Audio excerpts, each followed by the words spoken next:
প্রিয় দর্শক আসসালামু আলাইকুম। আমরা এখন আছি দরবার মলে, যেটা নেপাল কাঠমান্ডুর খুব ফেমাস একটা শপিং মল। তো আমরা আস্তে আস্তে আসলে অনেকটা ক্লোজড হয়ে গিয়েছে, এই জন্যে দোকানপাট একটু বন্ধ বন্ধ, কারণ নেপালের সব কিছু একটু আর্লি ক্লোজড হয়ে যায়। বড় বড় শপিং মল যেগুলো আছে এগুলো 8টার মধ্যে বন্ধ হয়ে যায়। তো আমরা আসলে আজকেই বাংলাদেশ থেকে নেপাল এসে পৌঁছালাম। তো আমরা নেপাল এসে পৌঁছেছি প্রায় দুপুরের পরে 4:30টার দিকে। তো আমাদের হোটেলে পৌঁছানো, মানে হোটেল তো আসলে আগে থেকে আমাদের ঠিক করা ছিল না, হোটেল ঠিক করলাম। এই কাজগুলো করতে করতে আমাদের আসলে প্রায় বিকেল হয়ে গিয়েছে। তো বিকেলে একটু রেস্ট নিয়ে আসলাম শপিং মলে ঘুরতে। তারপরে শপিং মলে এসে দেখি শপিং মল তো বলছে ওরা বন্ধ, তবে উপর বেশ কিছু রেস্টুরেন্ট আছে। তো যেহেতু রেস্টুরেন্ট আছে এই জন্যে আমরা চাইলেই রেস্টুরেন্টে যেতে পারবো। তো রেস্টুরেন্টগুলো আমরা একটু ঘুরবো, আর কি কি আছে এখানে আপনাদের ঘুরে ঘুরে দেখাবো, আপনারা দেখতে থাকুন। আসলে শপিং মল খোলা থাকলে অনেক কিছু দেখানোর থাকে, এখানে খুব বেশি কিছু নাই, তাও যেটুকু পাই আপনাদেরকে দেখাই। ভিডিওটা দেখতে থাকুন, আর ভিডিওটা কেমন লেগেছে অবশ্যই কমেন্ট সেকশনে জানাবেন। তো কালকে আমরা নাগরকোট যাচ্ছি, নেক্সটে আমার নাগরকোটের ভিডিও দেখতে পারবেন। তো আজকে শপিং মল দেখুন। তো আমরা হোটেল নিয়েছি থামেলে, থামেল থেকে আমাদের এখানে আসতে টাইম লেগেছে 10 মিনিটের মতো। ট্যাক্সিটা বাইরে একটু বৃষ্টি হচ্ছিল, এই জন্য আমরা ট্যাক্সি করে আসি। আর ট্যাক্সি করে এখানে আসতে আমাদের কাছে নেপালের 200 টাকার মতো লেগেছে। তো আমার কাছে মনে হয় এটা মাঝারি প্রাইস, একদমই কাছে, চাইলে আপনি হেঁটেও যেতে পারেন। কিন্তু আমরা হেঁটে যাইনি, কারণ তাসিন হাঁটতে যাচ্ছিল না, অনেক টায়ার্ড ছিল। তো শপিং মলটা ঘুরি আর আপনাদেরকে যা পারি দেখাই, তবে সবই বন্ধ, কি যে দেখবেন দেখতে দিচ্ছে না আমাকে। ডাস্টবিন না, এখান থেকে সরে দাঁড়ায় ইয়ে আসে, ব্যাড স্মেল।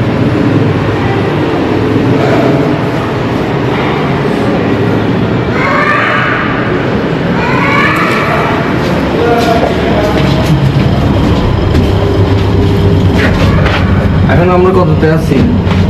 3 মনে হয়। 3, তাহলে 2তে দাও। 2তে না, আর কিছু না, তাহলে চলো। এখানে কিছু মানুষ ঘুরে ঘুরে দেখলে তো, যে আমি চেয়েছিলাম তালকুমানিতে যে, হ্যাঁ তালকুমানি যাও, তালকুমানিতেই কি শাটারগুলো দেখে 24 ঘন্টা খোলা থাকে তো, বলছো না? না, ওইটা কোথায়? আচ্ছা 01 না। আমি কিন্তু নিচে একটু ছবি তুলবো, আগে থেকে বলছিলাম। এখানে বসে তুলো, এখানেই তো, এখানে সামনে বড় টেবিল বৈঠক। তবে নেপালও অনেক শান্তশিষ্ট। তুমি না বলি নেপাল যাবো না, নেপাল মন্দির, নেপাল এটা নেপাল সেটা, মন্দিরে গেলাম না আর কি। মন্দিরটাও তুমি যাও তো না যাও, উপরে অনেক থেকে পুরো শহরটা দেখা যায়। তুমি ভিতরে ঢুকো, কিন্তু মন্দিরের যে কারুকাজগুলো অনেক সুন্দর। এখন মন্দিরের উপরে উঠলে ওই কি ভিউটা সুন্দর পাওয়া যায় রাতে গিয়ে।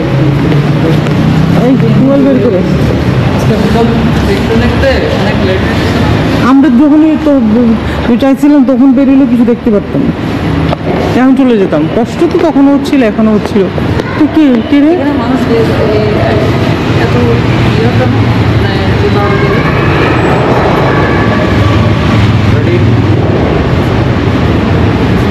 এটা নর্মাল একটা ইয়ে, কোনো আইকন কিছু নেই যে এটা তো একটু। আচ্ছা জায়গাটার নাম কি? ছায়া কি যেন? ছায়া, এই তো ছায়া সেন্টার নাকি যেমন? ছায়া সেন্টার, আমি ছায়া বেলা স্কুটি ছায়া সেন্টার, আমার যে ছায়া ছায়া কি? হ্যাঁ আয় না, আমার হোটেলের ভিডিও আছে, আসো।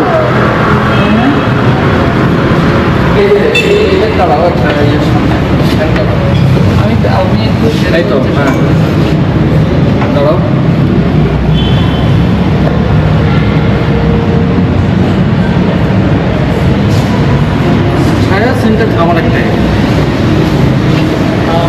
ছায়া সেন্টারই তো।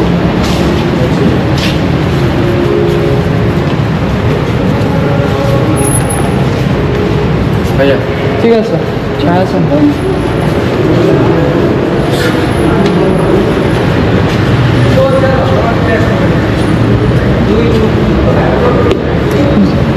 যাই দাঁড়াও, জায়গাটা সুন্দর লাগতেছে, জায়গাটাতে দাঁড়াও।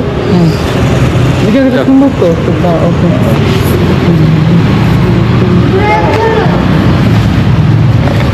দাঁড়াও তখন মাঝখানে ধরো, মাঝখানে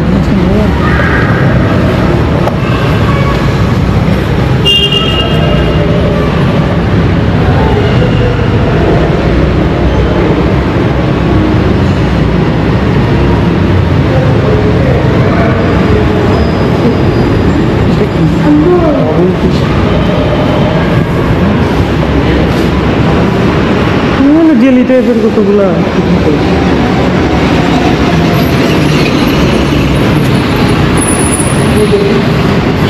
না না, আমার এই ব্রেসলেটটা পছন্দ হয়েছে, কিনে দিলে দাও, কিছু খাবো না। এই ব্রেসলেটটা পছন্দ হয়েছে, কিনে দিলে দাও। এটা কি নেকলেস? ব্রেসলেট। আচ্ছা ব্রেসলেট, এটার একটা ছবি তুলি। যে দাম বলবে, এই কারণেই তো কম দামি হলে তো এটা দেখো, এই গ্লাস দেখো বুলেট প্রুফ, ওইটা গ্লাস বুলেট প্রুফ করে রাখছে।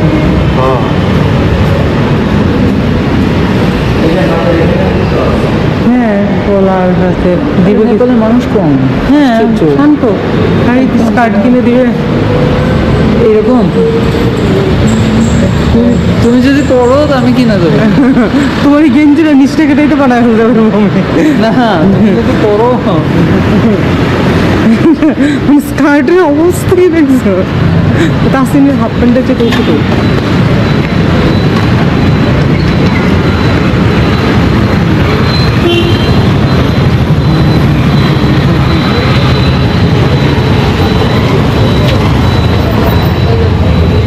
না যাবো যে ওইটা কোন জায়গায় সেটা তো জানি না। আচ্ছা দাঁড়াও, এই